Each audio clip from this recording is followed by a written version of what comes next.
Welcome to Friday Fantasy Football Forum, otherwise known as FFFF, otherwise known as Quad F, or otherwise known as which is the sound you make after you sit the wrong guys. So, hopefully after your visit here, we'll have a little bit less and a little bit more woo. Now let's go be the best in the land of make-believe. Alright guys, welcome back for our second episode in week 6 of 4F, Friday Fantasy Football Forum. I seem to call it a different name every day apparently. So in this episode I want to kind of take suggestions and things that other people said in the first vid and kind of try to add to it so we get something a little bit better going on. And within the first 5 minutes of that video going live last week, 2 people had already suggested I should make weekly picks. So I've already done one take of this and it took me 10 minutes to give my picks, so I'm not going to do that again. So I'm just going to try and pick them, maybe one quick thing, and get out of there, because that's not exactly what's supposed to go on. So Lions 49ers at home, or the Lions at home, despite of how awesome they're playing, and despite the fact that that is my team, boy, I'm going to pick 49ers in this one. I think the Lions are going to be a little bit high on their horse. I think it might start getting their heads a little bit. 49ers absolutely trucked Tampa Bay when Tampa Bay had a short week because they had a Monday night before. So I just think that the Lions are finally going to slip up a little bit. And hey, if someone were to walk into your room before the season started and say the Lions are going to be 5-1 after 6, that's still absolutely ridiculous. You know, even at some point we just got to think like, hey, even if we lose, we're still in amazing shape that we did not expect to be. So I'm taking 49ers. It hurts, but that's just how it's going to roll. So Cowboys-Pats, I think that's going to be a lot closer than people expect. I would not be surprised if the Cowboys take it due to having that bye week off there. And their defense has been surprisingly good, which ironically was the same defense that the Browns were using last season when they shocked the Patriots by beating them. So I wouldn't be surprised if it comes out there. Felix Jones is probably going to have a good rushing day. But the Pats are essentially unbeatable at home. They have like 22 consecutive road win or home regular season wins or something dumb like that. So they just seem to be pretty faceless at that point, and it just doesn't matter who it is, they just win. So I'm going to take the Pats, though I think it's going to be really close. Panthers-Falcons, I would absolutely love to take the Panthers. If it was at home for Carolina, I would. But at some point, these 2 and 3 Falcons, who were really good last year, have to actually wake up and play. I guess they have had a tough schedule so far, but at some point they've just got to win games. So I think the Panthers are going to put up a ton of points, but I also think they're going to give up a ton of points. So I'm going to pick the Falcons in a nail-biter. As much as I would rather pick Carolina, I'm just not going to. Colts-Bengals, another one. There seems to be a lot of really iffy, really close games this week, or at least for me. I think the Colts probably should have won last week. Painter was playing great in the first half, and they blitzed up to a big lead and then blew it. So I kind of think they can do more of the same, but the Bengals have been a surprisingly decent team as well. They are at home. I'm going to pick the Bengals. It's just so hard to pick the Colts to win a game, though I do think this is going to be their best shot for the next 4 weeks or something ridiculous like that. Rams-Packers, that's not any question. Rams are totally going to take that one away. I'm just kidding the Packers. That's a piece of cake. Nothing to say there. Bills-Giants, I think the Bills are going to go with there. Finally, I'm picking a freaking road team. Oh, no, I had San Francisco. Okay, so finally I have a road team here that I think is going to win. I'm going Buffalo over New York. Steelers-Jags, despite throwing the fact of how well the Steelers offense played last week, throwing that out the window, I still think Steelers were a better team and have been playing better than the Jags. So, I mean, we're talking Blaine Gabbert versus Polamalu and the defense. I don't think that's going to happen. So, go Pittsburgh there. Eagles-Redskins, I'm going to take the Eagles, kind of on a similar thing that the Falcons need. They just need to start winning. Eagles got to go 10-1 if they want to have, expect to make the playoffs. Unless they just go 5-1 or 6-0 in the division, and they kind of pull a Seattle Seahawks type thing to escape out that way. But I don't think it was a fluke how well Michael Vick destroyed the Redskins last year, despite the fact that both teams are obviously vastly different. I'm going to give the edge to the Eagles this one last time. So, hey, wow, it actually looks like the line is for the Eagles. I don't know if these are the Vegas lines or what, but I don't pick by lines. I'm not a betting man, but not with my luck, you kidding? So I'm not paying attention to that. Let's see, Green Bay, New York. Aha, so I'm going against the line there. Going against the line here. I probably would go against that, but whatever. Where are we now? Browns-Raiders. God, that one's a literal 50-50 to me. I'm going to take Raiders simply because they've got McFadden and they're at home. aside from that, like, I really have no idea. So that's not really much of a pick. I don't know enough about it, I suppose.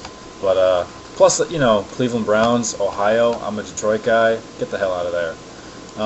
Only one town is supposed to suck so much. Give that title to us. Texans, Ravens. That should be a pretty easy pick. Ravens. Johnson's out. Schaub is hurt. Ravens off a bye. Ravens at home. Should be fairly simple. I do think the Texans are a good team, though they're about to fall 3-3 and lose all that preseason hype that they had. Saints, Bucks. Not too much to say here. I'm going Saints. I think they're one of the best teams in the NFL, and the Bucks are a little bit overrated. So, Vikings, Bears. I'm taking the Vikings. That's right. I think Cutler, despite how amazing he played last week against Detroit, I think he was pretty lucky that their offense had 0 turnovers. If he didn't throw a pick somewhere, there wasn't a fumble somewhere. We only got 3 sacks on him, despite the fact that he was only able to stand up like twice all game. So I just think AP can definitely run at least as well as best ran, and I think the defense should be able to put the Bears through a pretty similar, not as good, but a similar level of stress that we just did on Monday. So I'm going to take the Vikings on that one. So I have a couple of decent picks, but otherwise I'm pretty much just going down the standard line. Monday I'm going Jets over Dolphins. Should be pretty simple. Brandon Marshall expects to quit. They just lost their quarterback, so whatever. That's all we got through there. Took me 6 minutes. All right, so I shaved off 30% of that garbage. But anyway, so there's our picks. Hopefully I can remember to include like waiver wires and like love-hate type stuff going on. But here we go. Back to the meat and potatoes of this series. So I had a pretty good week. I went 3-1. It absolutely should have been 4-0. I'll get to that in a second. So TPX, my important league, I eked out a win there. I didn't expect to win this one, but both of our teams had a bad week. He got 73, I got 100. So I wasn't in too good of a situation there. But I actually got a lot more questions this time for my teams than I had last time. So we'll see from there. Flacco or Ben Roethlisberger. I'm going to go Ben because he had a really good week and he's versus Jags instead of Flacco. But I could definitely see how they'd be up in the air. So depending on what your guys' opinion on that is. And I think I'm going to have this question every week. McCoy, Forte, Fred Jackson, Arian Foster. Foster's versus Baltimore. I do think he's going to have a good day, so I would absolutely start him on your league. For that matter, I'm pretty sure 99.8% of people in the world are going to start Foster. I'm the 1% who's not, or the 0.02% who's not, whatever the hell I just said. But I do think he's going to have a good day despite being at Baltimore. But considering the other 3 matchups I have, I just feel like those are just going to be a little bit better. So that's where I'm going. I finally get my receiver back, Miles Austin. I finally get him back, so he's going to start. Considering how New England's pass defense has been and how much their big receivers of other teams have been torching them, he should be really good. Santana Moss is coming back. In fact, all my wide receivers are back now. Week 5, they were all gone, so I'm going to have my wideouts for the rest of the season. Despite Brandon Marshall, he's still their only option. Matt Moore isn't a terrible quarterback, but he's certainly just going to be a filler for the rest of my season. I think I'm going to have to start Moss, despite the fact that he doesn't put up big numbers.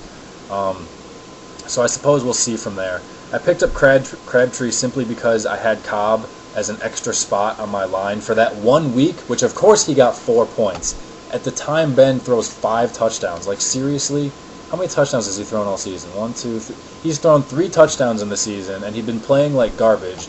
And I have him in 2 leagues for 8 total games up to that point. I started him 7 times, and then I decide to sit him and he throws 5. Like, what the hell? So that was just terrible. He puts up 27, Cobb gets 4. So I figured if I'm going to drop Cobb, I may as well pick up some, a hot guy who people think he's on an upstart. So Crabtree could be pretty decent. I'm not sure if I would start him against Detroit, but I just picked him mostly so somebody else couldn't. But as far, it's really just, there's not too many questions on this team. I'm actually going to move Hernandez over to Finley here. St. Louis has been, I think, the best against tight end. Second best against fantasy tight ends this year.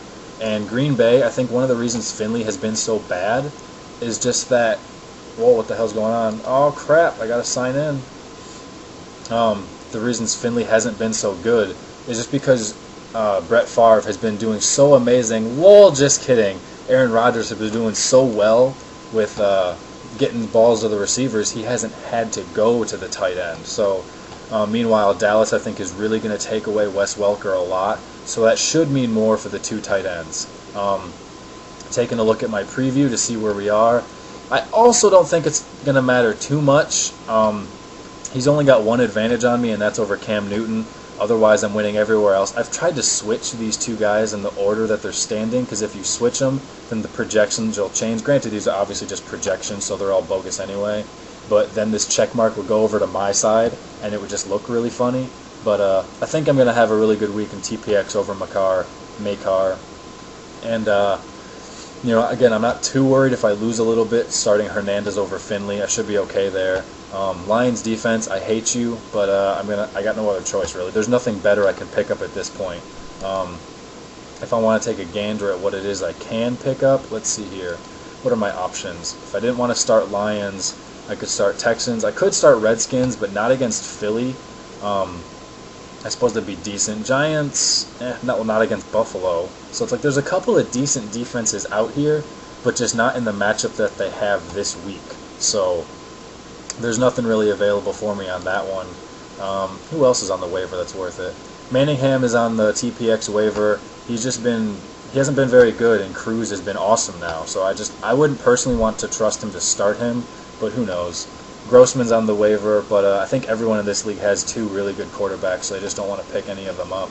But otherwise in TPX, we're really good at picking up all the good players, so there's not a whole lot out here to grab. You can see the top waiver picks are all freaking kickers and tight ends, so that's just a bad sign. So that just shows you that everything out here has been jacked. Anyway, so that's team number 1. We're gonna skip team 2 for a second and go down to team 3. Another team that I grabbed a win in, 129 to 79. So I totally crushed this guy. I think 129 is actually the highest score of this league to date. For some reason, this league has just been scoring really, really low. So that puts me 4-1 in this league as well. 98th percentile, so I'm doing really well. And let's take a look at what I've got. This is my other league with Ben. I do also have Eli down here as my backup.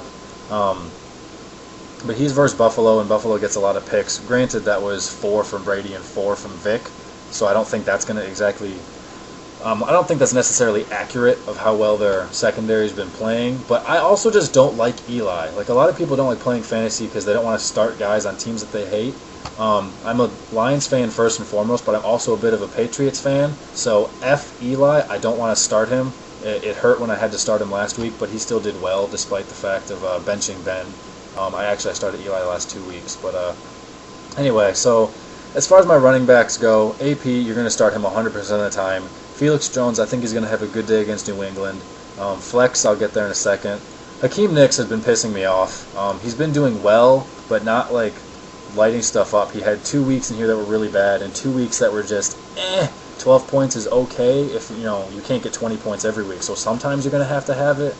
But he's only really had one good week, and that was against Arizona, which makes obvious sense. Of course he would. So, granted, against this Seattle team, I got lucky that counted as a touchdown, but when you win by 50 points, it doesn't really matter. So, I'm not really fond of Hakeem Nicks at this point. If you can try and trade him for something that has been really good, if you can get like a really good running back for it, like Fred Jackson, or if you can get like a Wes Welker somehow, I think people are still valuing him high because he was expected to be a top 5 before the season started.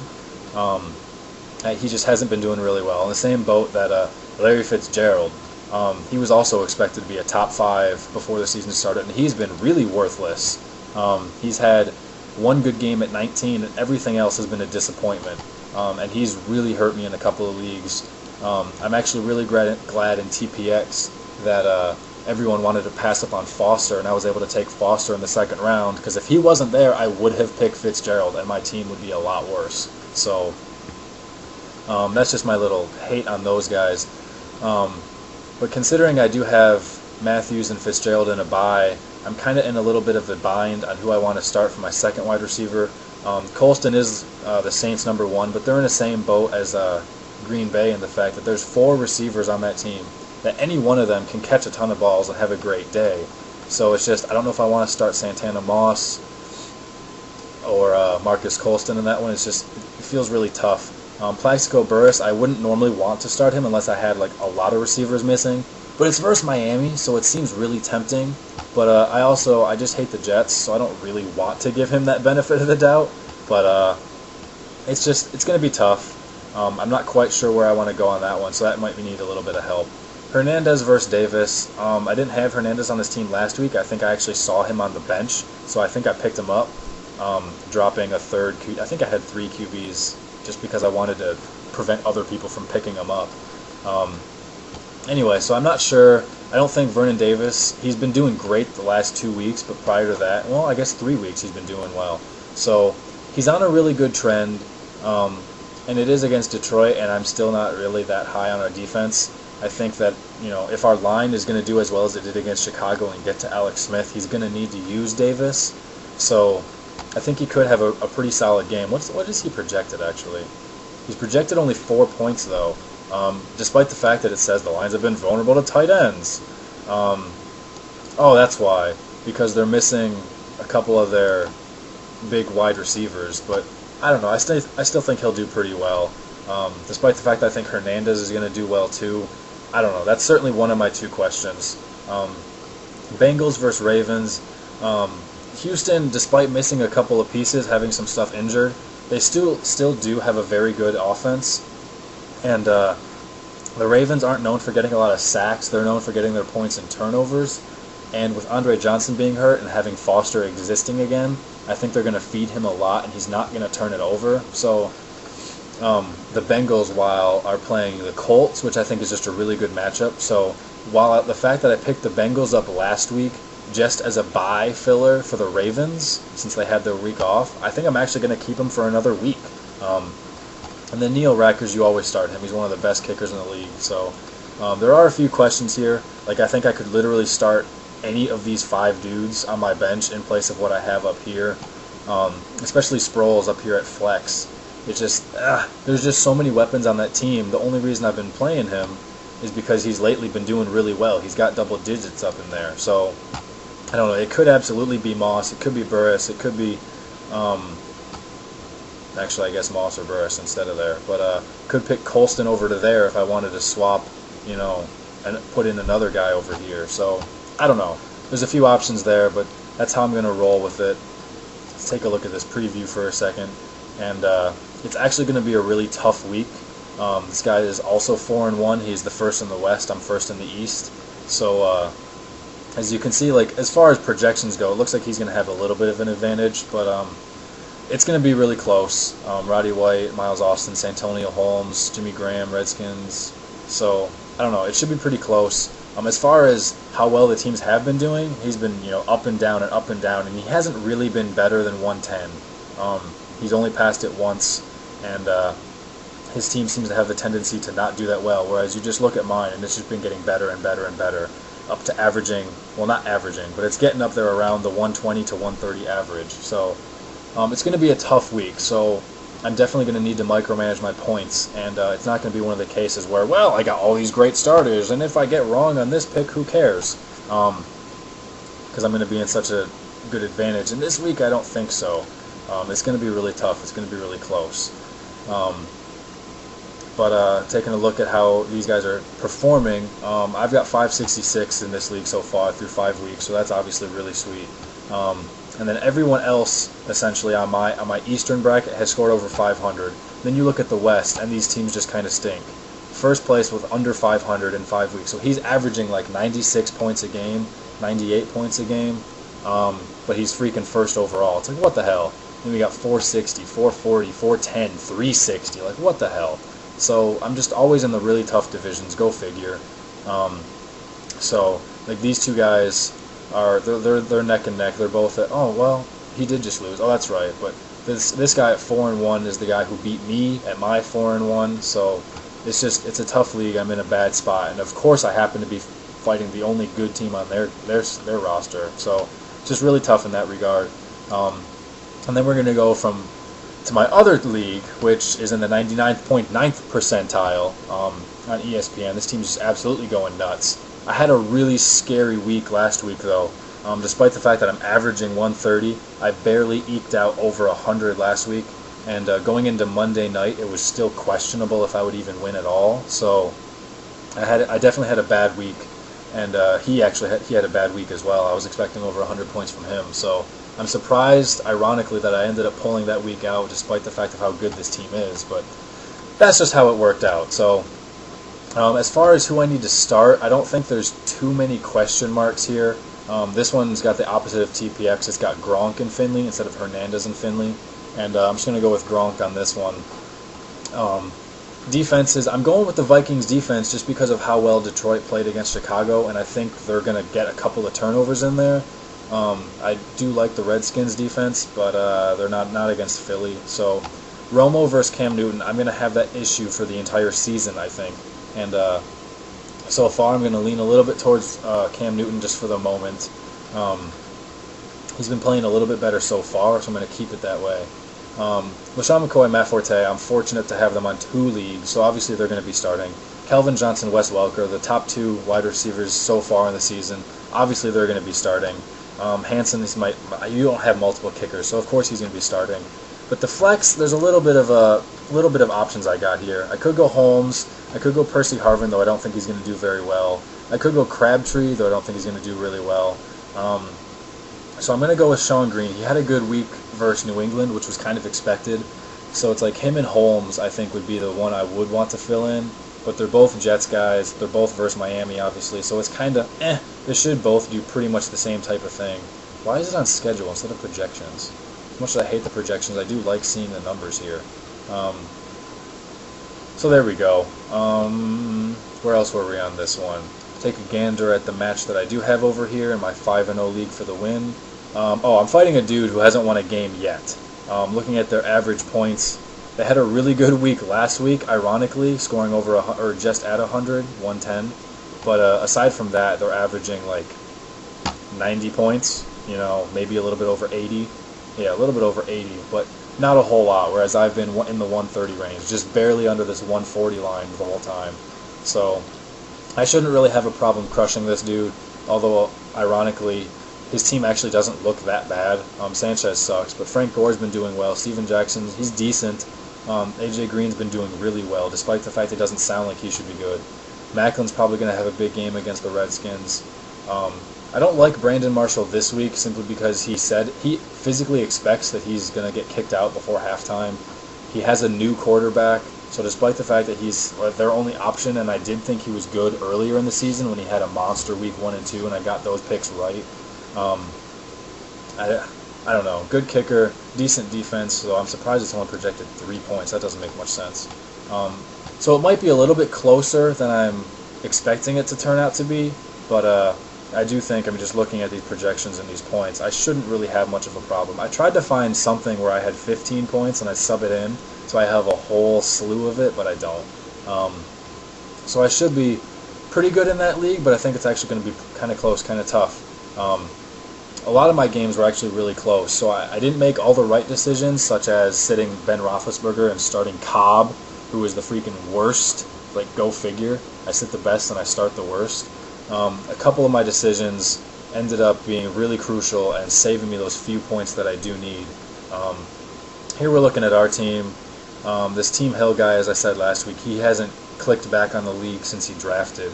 And the guys in the East really aren't scoring that well. If you want to look at 100 points a week, and we've gone through 5 weeks and they're all doing kind of bad. But at the same time, at least the West in this league doesn't look too stacked either. This guy down here is 490. Looks like he's second in the league. Yeah, he's second in the league, and he's the guy I just played this last week and got him. So, but then you look at my 631, and it just doesn't really fit in there. So, I'm doing pretty well here. For once, I seem to have, not a division that isn't kicking, some massive tail all over the place. And then we get to league number 4, or league number 2, I suppose. And this league pisses me the hell off. I'm 2-3 in here. I just lost 94 to 93. Going into that game, on the last drive that the Lions had, I was winning by 3 points, and Stafford decided that he's going to hand the ball off for the last 11 plays of that drive, instead of at least one quick slant somewhere to Calvin Johnson. When you had 3rd and 5 within the red zone, instead of trying to give it to CJ. for a CJ. That's the running back, I call it. Trying to give it to Megatron for a score, or at least a few passing yards. If you had 6 more passing yards, I would have had 1 more point, and I would have tied the game. But no, he wanted to hand it off. Settle for a field goal. Give yourself an 8-point lead, to which you let the Bears march all the way on down here with my Lions defense. Let them march in 1,000,000 yards on the last drive. Give them a chance to score a touchdown, to give them a chance to get the 2-point conversion. Unbelievable. I was up by 2 points. I had 96 going into that last drive. They run the ball the whole time. I get no offensive points. They let the Bears go all the way down on the Lions, and I lost 3 points on my freaking defense on the last yards of prevent defense at the end of the game. Just 3 yards that they didn't need to get. The refs called back multiple sacks with flags. I can't believe we didn't force a single turnover. Just absolutely unbelievable how I lost that game on worthless yardage at the end of the game because they played too conservative.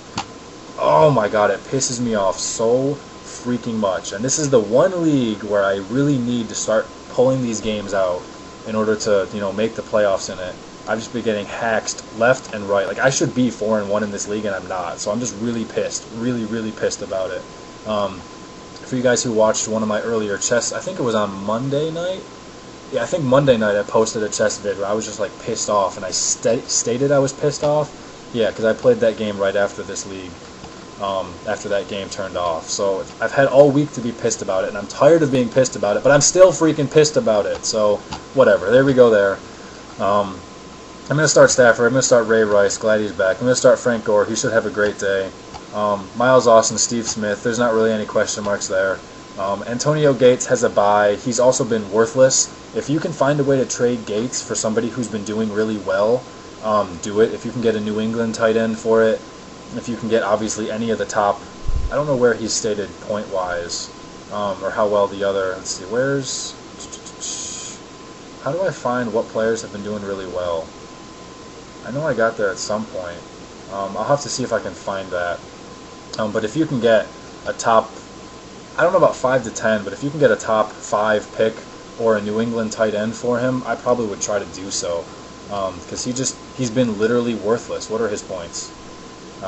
Yeah, he's got 7 points all season long. 7 all freaking season long. See, there's 4% of the ESPN leagues that don't even own him anymore. People have just flat out dropped him. So if you can trade him for a worthwhile tight end, that might be worth it.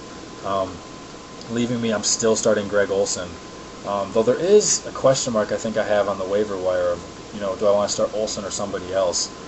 I'm going to go with Lions defense because there's not really anybody else to go with. I don't think San Francisco's offense is that great, so it should be a similar type of case of, get at least 1 turnover, get a couple of sacks in there, and then just preventing yards and preventing points. You should be pretty much guaranteed 5 points with, upside to go 10 plus. So Matt Bryant, I hate this dude. He got 2 freaking points last week in a game where I lose by 1.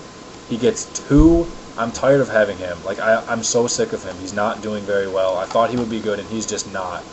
So I need to replace him with something. And it's just a matter of there's a few options I can replace him with. So I could replace him with, let's see, who's left? I kind of left this not picking somebody up. I had good pickups that I just ignored. I think Dan Bailey's going to be a good pickup. Who else is up on here? I thought there was... John Casey, the New Orleans guy. I think he's going to be really good. Ryan Lindell, I think he could have... I'm talking over the course of the season, not just necessarily this game. Longwell and Gould have been doing really well, but I wouldn't want to take either one of them. So there's all of those guys who have been doing really well. I thought Mason Crosby was still here. Someone must have taken Crosby, because I believe he was actually hanging out for free in the league. But so yeah, I don't know if I want to pick up Casey or Bailey, or maybe even Lindell, but I definitely can jack one of those guys in place of stupid dude. Which, ironically, despite the fact that he's playing Carolina, he might have a really good week this week. I hate him. I hate him. I absolutely hate him now. So I don't know who I'm going to pick up, so I'm going to want some feedback on that one. I think Bailey is probably going to be the best over the course of time, but I suppose maybe the New Orleans guy as well. He's been doing really well overall. So it's one of those two guys. So let me know what you guys think on that one. Did somebody really take freaking Mason Crosby? Well, maybe it was a different league where somebody had him. I don't know. So if I can, I'm going to try and pause this and see if I can find where players are ranked for a second here. Okay, there we go. I found it. I just clicked on players, clicked on scoring leaders, and then one of the guys, or a lot of the guys, suggested I should go through names of dudes that I. Well, why is this off the freaking mark? How am I supposed to move this over now? I can't move this over now. What the hell? All right, so I guess there's not. Why is this like backwards? Okay, well, something's going wrong with this freaking scoring leaderboard. I had no problems with it earlier, but it only seems to be showing a bunch of players that... what am I doing wrong? Week 6. I want the... Oh, there we go. 2011 season. Okay. Guess who's retarded? Now I figured it out. Let's go back to some running backs, see if I can figure this thing out here. Nope, it still doesn't have... It's going from the bottom to the top. I want it to go from the top down. What is going on? How do I fix this? There we go. Alright, so looking at the top running backs so far. Jackson, McCoy, Forte. Holy crap. Guess who's got 3 of those on one league? And then, yeah, obviously Foster's down here somewhere. So, let's see, some of these guys have a bye. I don't really like Best that much, so if you can trade him for somebody who's above him, I think that'd be really good. Along with Beanie Wells, he's been very surprising. I don't know, I guess like this is the sort of thing where it'd be better for like personal questions, like, you know, what about this guy, what about that guy type of deal, as opposed to just going through, you know, these huge lists for every player. Let's look at wide receivers for a second, see if those guys are still the same top 2. Yeah, Wes Welker, Calvin Johnson are still top 2. So instead of just saying like, oh, I hate this guy, or oh, this guy's really good, you should try and trade him away, I mean, that's more of a individual basis type of deal, I think. So I don't know if I can really fit that in. Plus, I've already gone over a half hour. Jesus Christ, I do not know how to shut up. I love how Gronk has 60 points overall, putting him second tight end. In the last 2 games, he's combined for 4 points. So he's really done this on, you know, 3 weeks. Even Hernandez, he's only played a couple of games, and he's been out since, and he's still essentially just about there in the top 10. So I just think that's really funny. Olsen's been doing... Oh, I never went to check that other tight end on the waiver for my... Bloody hell. Well, now my teams are gone. I'm not going back for it. Screw it. I'll just have to figure anything else out on my own. So let me know what your... any of you guys have questions on, you know, your own waiver wires, what you need to think, or if, you know, there's somebody you're not sure if you should trade or not, if you got potential things going on with that. Just... let's get some more questions going on. There's a lot of great feedback last time. Obviously, I had great success this past week going 3-1, and it should have been 4-0. So I'm really glad that it happened the week after I posted a vid, so it shows, hey, I actually can do fairly well. I'm not entirely clueless on what the hell's going on here. So I just think it helps a lot. I didn't make all the correct decisions, no, but I made barely enough where the fact that, you know, I lost by 1 point in one league. So it's just like sometimes all it really matters is having 1 point of the difference in there. So I guess that's going to do it for week 6 of 4F, and you know, let's keep it going. We had a pretty good week, so hopefully you guys had a lot of success as well, and good luck to you this weekend. Go Lions!